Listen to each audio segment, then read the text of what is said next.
dadkiina mudantee goobta fadhiya wax gabay idinka faa'iido badan baan idiin sheegayaa gabaygu uu duuban yahay gurdoon laba jeer iyo baan duubay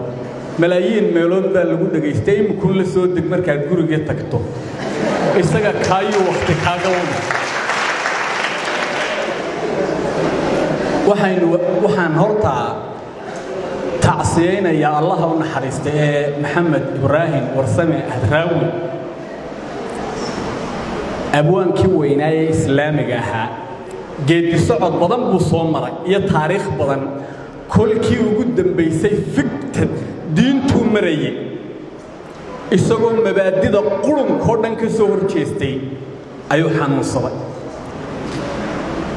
waa ninkii mulxidiinta ku lahaa nin diiday inaad run tahay ku dooday inaanad jirin rabbow dunidaada bilan ammaan kuma daaqi karo inan yaroo qashinun baa facebooka iskaga soo qoraya ilaahay jiritaankiisa waan ka shakisanay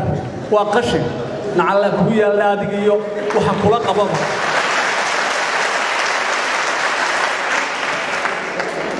ragga beerka ka laaday buu hadraawi caawana waxaan arkay waagu garhka halkaa ka goyn jiray qaar soo qorqortay oo kuwa dulinka ah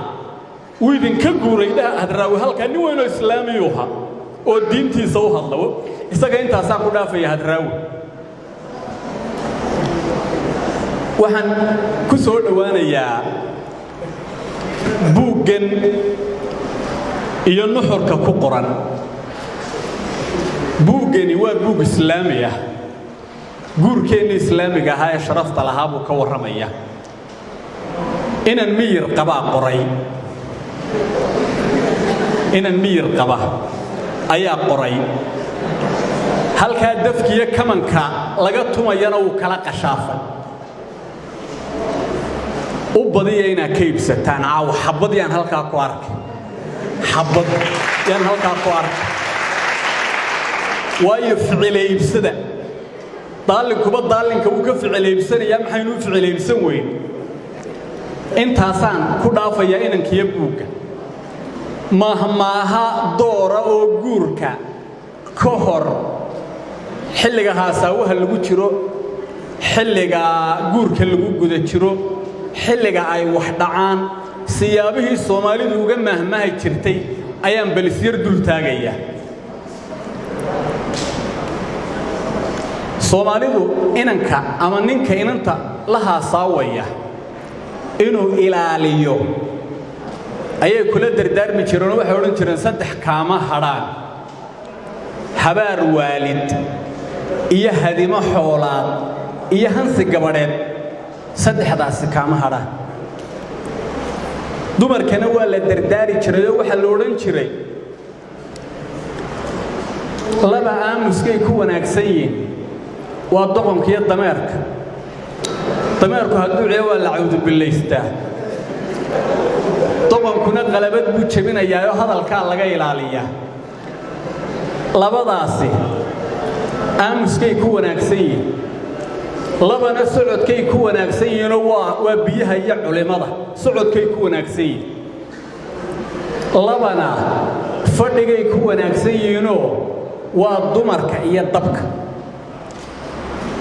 dabku hadduu hulaaqo arla dhan buu biiyaa dumarku hadday lug furtaanna suuraaf bay noqdaanoo abda male iyagana dardaarankaasaa la siin jiray waa xilliyada guurka ka horreeya marka guurka lagu dhex jiro mahmah cajiiba baa jirta oo noloshoo dhan taabanaysa waxa la yiri kow baa u xun labana labaa u xun saddexna saddex baa u xun afarna afar baa u xun shanna shan baa u xun kow baa u xun oo nin dabeecadii dad ka saartay baa u xun aniyo ka lama hadleen naga daa xariyo maalin buu na soo eegay naga daa xari waa xira xun kow kaasa u liitaa la yiri kow labana laba u liito oo laba isqaba oo sirtooda dhamme banaanka taalo maalin walba waa loo gar qaadaya أبدا مالي لبنا لبدا ساوي حنبالي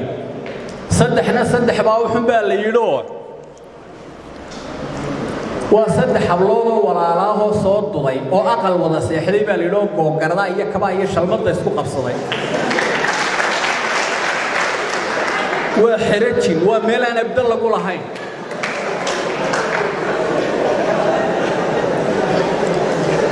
إلى الصعود أفر باو حنبالي يدور وأفر وداده اسكو قول سيحلي بالي يدور متبمر عقيمة متبمر تكذي متبمر كعي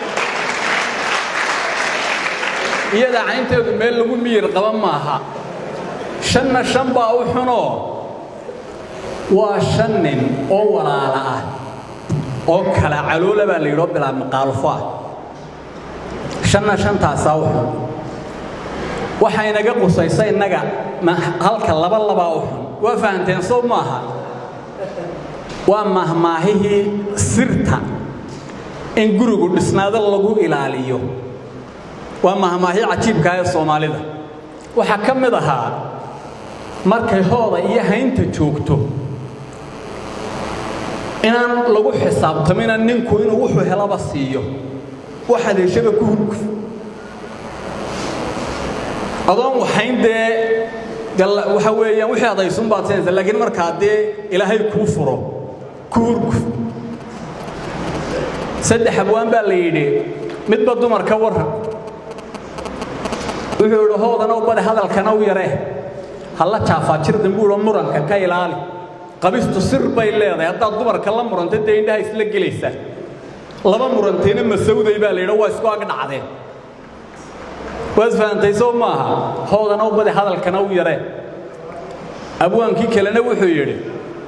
indoodana u dhammaystira afkaagana ka hayso kordhi baa la yidhi wuxuu yidhi ninka labada fidca ula tirsada kaasaa iga yaqaana kaa weydiiya ninkii saddexaadna wuxuu yidhi ninkay ilmo ka dhammeeyaan ayaa ilmo ka dhammeeya waad fahantay soo maaha meeshan dulqaad baa laga dheelaa jurujurada yar iyo warka yaraa caantaynka iyo waxa waad iska dhaafaysaa waa ila hadashay waxaa reer laguma qabo waad fahantay soo maaha nin weynoo gaadiidaa la doonaya waad fahantay soo maaha waa mahmaahihii reeraha lagu hayn jiray sidoo kale Soomaalidu waxay tiraahdaa mahmaahaha xalka noqonaya laba dirir baa lagaga midha dhaliyaa waa naftiga shaydaanka sutida loo qabtaa labana dadaal baa lagaga midha dhaliyaa waa diintaada iyo dunyadaada labana dulqaad baa lagaga midha dhaliyaayo waa afadaada iyo heladaada waa labada kuugu dhow ee mar walba ku cindan tahay labadaana dulqaad baa lagaga midha dhaliyaa waxaan ku soo gabagabaynayay hadal waa la abiyaa waa la soo ururshaa buu yidhi hadraawi allah u naxariisto waa isla ninkaan ka hadlayay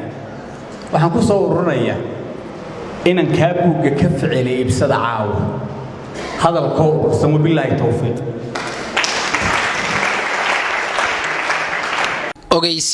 ogeysiis dhammaan bulshaweynta daafaha dunida ku dhaqan waxa uu ogeysiinayaa maxadka daarusalaama online oo looga bartay waxbarasho diiniya oo tayo leh maxadkani waxyaaluhu bixiyo waxa ka mid ah quraanka axaadiista nabiga fiqiga afcarbeedka ducooyinkii nabigeenu calayhi salaatu wassalaam uu ku ducaysan jiray haddaba maxadkani waxa uu qaadanayaa fasallo cusub sida dadka waaweyn iyo da'dhexe iyo ubadka yaryar ee lagu abaydinayo higaada iyo dhaqankii fiicnaa ee dadkii wanaagsanaa haddaba dhammaan bulshaweynta waxaa laga codsanayaa qofkii u baahan inuu isqoro inuu kala soo xidhiidho amba lambarada ku yaala shaashada sida Skype-ka Zoom-ta WhatsApp-ka oo lambarka shaashada ku yaala aad kala soo xidhiidhayso